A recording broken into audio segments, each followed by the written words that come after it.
Ari guys, shit! Ari na, nag-ayon ako. And for today's video, salad na yun.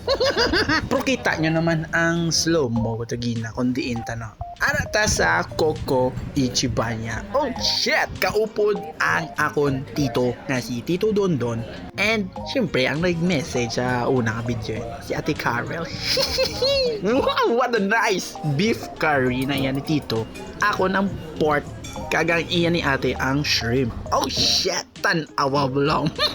First time ko na digalitin doon na manol-manol ko. Testingan, di ginibi ang ginahambal nila sikat nga curry. Curry panat. Ang mahambal ko lang bangod nga nagluto si Ate Carol sa una. Japanese nga curry. Why giniglayo ang sabor ah?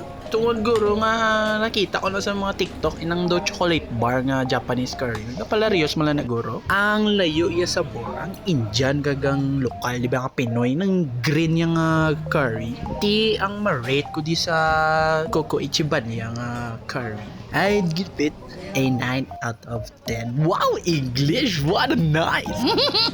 Ang price nido ara siya sa 500. Tapos pwede ka to kapili salad, may libre nga iced tea. Nalipat ko sang isa nga kung hindi salad di mo kwaon basta may ara to duwa na tong pililian. Ti para mabalaan nyo kung ano tong ginanamin ko. Kadtuin nyo na lang. Ara na sa may GM Cordoba Burry Road. Nara Rockwell muna guro or ang pinakahapos tubang sa Camellia All Homes. Okay? Bye-bye. Mwah.